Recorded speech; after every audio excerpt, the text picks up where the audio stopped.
Hey Lauren, this is Patricia Polacco. I'm talking to you today from my farm, and as you see, I have one of my little farm critters in my hand. His name is GD. He's a little kitten that we rescued from outside that was, his mama had abandoned him. And he's going to be squirming around a lot and making noise, but I figured you'd like to see him. I hear, sweetie, you've been in this terrible storm there in Texas. And oh, my heart goes out to you. There are so many people that have lost their homes and lost everything that they love and held dear, including pets like this little fellow. But I also understand that you've recently been diagnosed with dyslexia.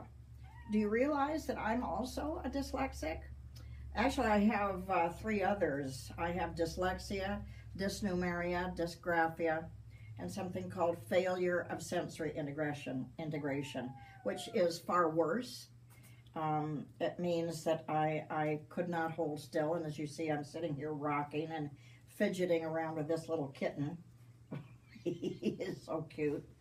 But I remember as a young person, when I found out what was happening, that I felt dumb and that I was never going to learn anything.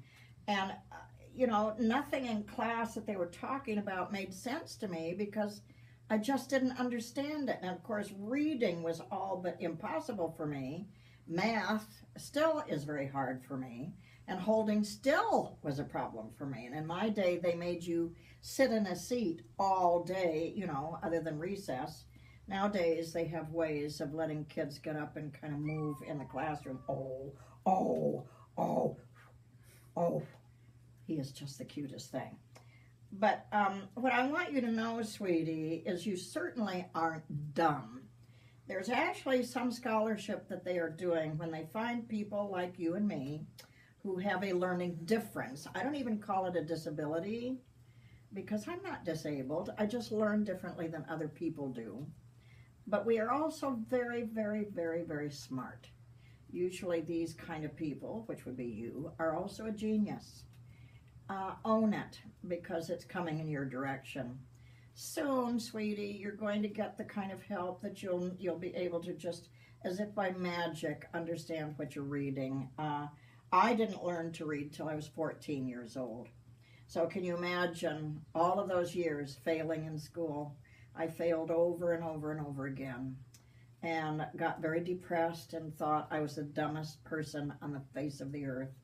And I realize now, of course, I'm not. I'm an author and a mother and a grandmother. I have a doctorate degree, so I know I'm not stupid. But at your age, I felt so hopeless.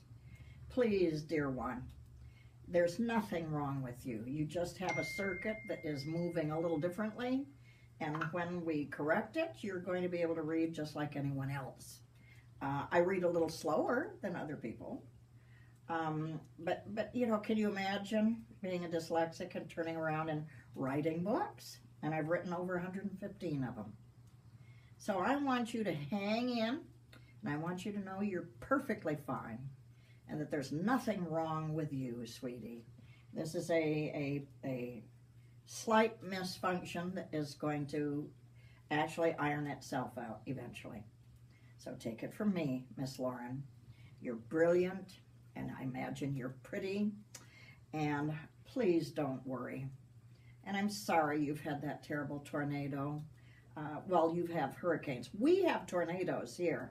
On my farm, we've lost, in one storm alone, 18 trees. They were 163 years old. Luckily, my animals survived. Like look at him. Isn't he the cutest thing? So he doesn't care if I'm dyslexic or not. All right. Oh, yes. Yes. So, sweetie, have a wonderful day. And know I'm thinking of you and that there are millions of people like us.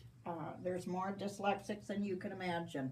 I personally believe everybody is dyslexic just a little.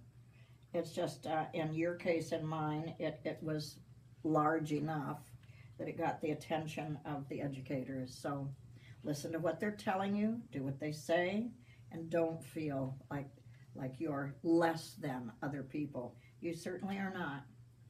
All righty, honey. Have a wonderful day.